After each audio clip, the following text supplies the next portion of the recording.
અને આજના એજન્ડામાં હવે વાત કરવી છે સુંદરતાની માયાજાળની. લૂંટેરી દુલ્હન તો તમે જોઈ હશે, પરંતુ હવે લૂંટેરી દુલ્હનના કિસ્સા જૂના થઈ ગયા છે. હવે કેટલીક શાતીર યુવતીઓ નવી મોડસ ઓપરેન્ડી સાથે મેદાનમાં છે. લોકોને લૂંટવા માટે એક નવી મોડસ ઓપરેન્ડી શરૂ કરી છે. લગ્ન કરીને ઘરે આવીને દાગીના લૂંટવાનું એ બધું જૂનું થઈ ગયું. હવે માત્ર લાલચ આપીને જ લૂંટી લેવામાં આવે છે. મહેસાણામાં આવી જ રીતે એક યુવક લૂંટાયો. કેવી રીતે લૂંટાયો છે આ આખી કહાની તમે જાણશો તો તમારા ભવા અદ્ધર ચડી જશે. ટીવી સ્ક્રીન પર દેખાઈ રહેલી તસવીરો કોઈ ફિલ્મના હિરોઈનની નથી. આ તસવીરો એ રૂપ સુંદરીની છે, જેણે પોતાની સુંદરતાને પોતાનું હથિયાર બનાવીને લૂંટનો ધંધો શરૂ કર્યો છે.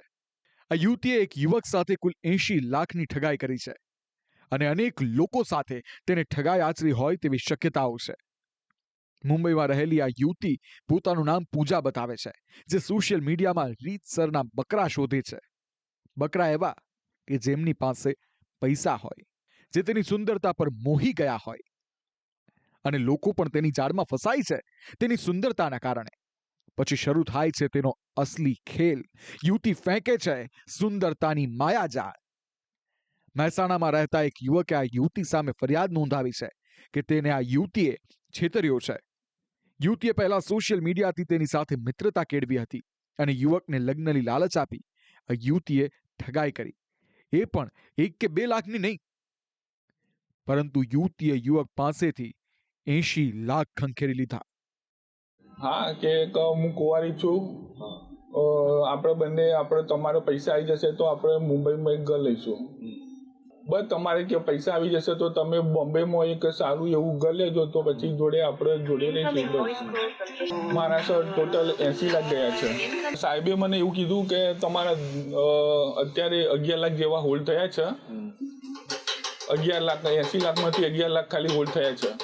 યુવતી આ ઠગાઈ લગ્નના સપના બતાવી એક એપ્લિકેશનમાં ઇન્વેસ્ટમેન્ટ કરાવીને કરી છે.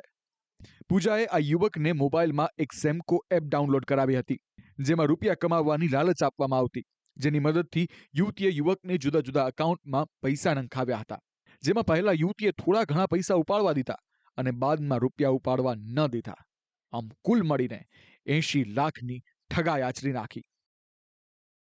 બેને મને લિંક મોકલી હતી. લિંકમાં કોઈક એપ્લિકેશન ડાઉનલોડ કરાવી હતી. સેમ્કો એપ્લિકેશન હતી કે જેમાં લેવલ હતા, 1 થી 9 લેવલ હતા.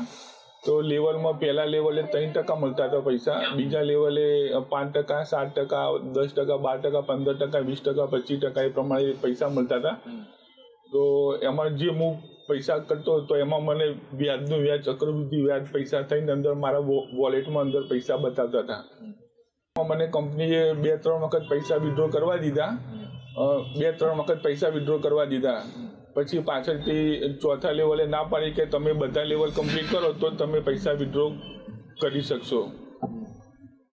સુંદરતાની જાળમાં ફસાયેલા યુવકે જ્યારે 80 લાખ ગુમાવ્યા ત્યારે તેને ભાન થયું કે તેની સાથે તો આ સુંદરી ઠગાઈ કરી ગઈ છે, અને યુવકે મહેસાણા પોલીસમાં પોતાની ફરિયાદ નોંધાવી. એક પૂજા નામની યુવતી જે તેમની સાથે છેલ્લા 1.5 મહિનાથી ટેલિફોનિક સંપર્કમાં હતી, તેને એક સેમ્કો નામની એપ્લિકેશન મારફતે અલગ અલગ એકાઉન્ટમાં તેમની પાસેથી અત્યાર સુધીમાં 80 લાખથી ઉપરની રકમ ટ્રાન્સફર કરાવી અને ઊંચું તેની અંદર પ્રોફિટ મળશે તેવી તેમને લાલચ આપી. ત્યારબાદ પરિચય કેળવાયા બાદ તેની સાથે તે લગ્ન કરશે તેવી પણ એમની સાથે લાલચ આપવામાં આવી. પોલીસે ફરિયાદ મળતાની સાથે કાર્યવાહી શરૂ કરી અને 11 લાખ રૂપિયા જેટલી માતબર રકમ હોલ્ડ કરાવી દીધી છે. તેમજ આ યુવતી સામે ગુનો દાખલ કરી આગળની તપાસ શરૂ કરી છે. જો કે આજકાલ આવી રીતે લોકો સાથે છેતરપિંડીના કિસ્સા વધી ગયા છે, જ્યાં યુવતીઓ પોતાની સુંદરતાને હથિયાર બનાવી લોકો સાથે ઠગાઈ આચરે છે, જેમાં તમને તમારી સતર્કતા જ બચાવી શકે છે. સાયબર એક્સપર્ટ સ્મિત પટેલે કેટલીક ટિપ્સ આપી છે કે તમે કેવી રીતે બચી શકો છો. જો ફ્રોડ બનાવેલી પ્રોફાઇલ હશે રાઈટ, તો તમારે સૌથી પહેલાં થોડું ધ્યાન રાખવું પડશે કે એ જે પ્રોફાઇલ જે બનેલી છે રાઈટ, તો એના પોસ્ટ જે છે એ રિસેન્ટ પોસ્ટ છે કે નહીં, એની ડેટ્સ વગેરે ચેક કરો, કમેન્ટ્સ ચેક કરો કે લોકો એના કનેક્શન્સમાં કેટલા છે. Even I request must to follow check right कि जितने भी प्रोफाइल यूज़र्स है, अब जो कोई भी प्रोफाइल्स है राइट, उसमें उसके प्रोफाइल के फॉलोइंग्स और फॉलोअर्स चेक करो कि लोग जेन्युइन है या फेक प्रोफाइल्स है. આમ હાલ મુંબઈની રૂપ સુંદરી પૂજાએ મહેસાણાના એક યુવક સાથે લગ્નની લાલચ આપી 7 ફેરાના વાયદા વચન આપી ઠગાઈ કરી નાખી છે. જો કે પોલીસે હવે આ સુંદરીની તપાસ શરૂ કરી દીધી છે, પરંતુ આ કિસ્સો લોકો માટે લાલબત્તી સમાન છે કે રૂપની મોહજાળમાં તમે ફસાયા તો સમજો લૂંટાયા. બ્યુરો રિપોર્ટ, સંદેશ ન્યૂઝ.